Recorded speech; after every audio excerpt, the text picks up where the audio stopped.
Welcome to Hotline TV. I'm Amy Walter. And I'm John Mercurio. Well, today we thought we would bring you, our trusted and friendly, loyal viewers, a full show, a really in-depth discussion of the pros and the cons of offshore oil drilling and what that Wait a minute. What's up? What did News Girl This bring? is News Girl, thank you. Thank you, She News brought Girl. us some breaking news today. Good stuff. The Unity Tour, the Hillary Clinton-Barack Obama tour, has been announced. Excellent. Good. Bring This us the details. Friday, New Hampshire, the town of Unity. Isn't that Get cute? out. No, each of them received exactly 107 votes in this western New Hampshire town in the primary. Sounds more like Division, New Hampshire, if you Because ask they're me. equally Yeah, because divided. they were sort of equally divided. No, but that's kind of cute. We can go with We can go with Unity. Sure. All right, so John, I guess just throw out the other crap we had about drilling, and let's talk about the important stuff. Why Well- New Hampshire?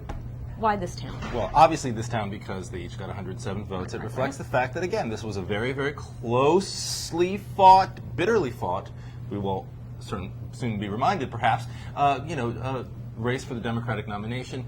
Hillary Clinton going with Barack Obama to not just a state that she won, but a state that's going to be closely contested Right. in the general election. Exactly. A state where women voters, I think, are going to be very important, where they were certainly to her victory, where independent I was just going to voters say where independent voters are really key. are also Yeah. key. And Yeah. there are other demographics that she needs to sort of introduce Obama to.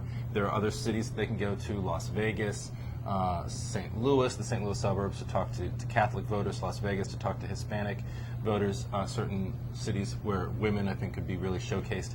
But I think this is probably a good place for them to You know, begin. I think this was a very interesting choice, because really what they are saying in this is we're going to focus not on our division, mister, but on the place. Yes, it was Hillary's strength, right? She won the state, but again, this wasn't one of those big blowout states. It's not like going to Arkansas or going somewhere where it was clear that Obama had, starting off from behind. Right. Not going to a place like Ohio or Pennsylvania, also where the big focus would be, oh my gosh, can Obama really get these voters? Can he really win a state like this? They would focus mostly on his weaknesses instead of his strengths. And so I think this was actually a good way to start them. Say, New Hampshire is a battleground, but it's competitive. We're not going to be talking about some of those other groups that we might have been hearing about had they started somewhere else. Well, they are going to also appear not together, but they're both going to be at the NALEO conference for Latino elected officials, where she will get to... Do you think she'll give him a shout out?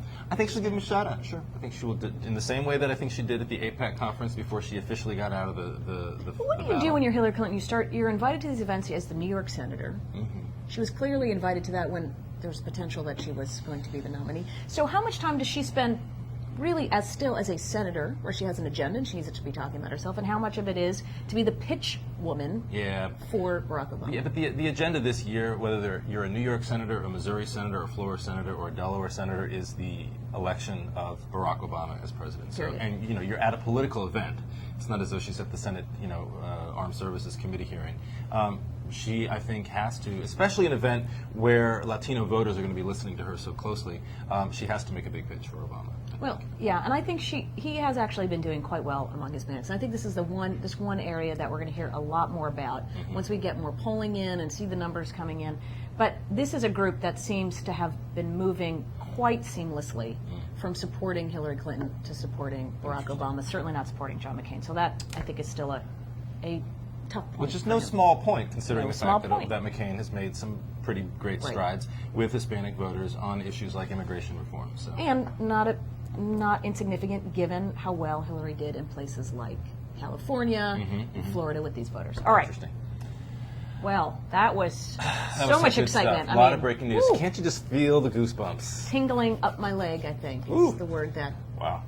Wasn't Chris Matthews, the leg tingling? Oh, he did, indeed. Yeah. He did. He had a tingle. All right, ladies and gentlemen, thank you very much. That'll do it for today. We're out of time. We'll see you next time on Hotline TV. See you then.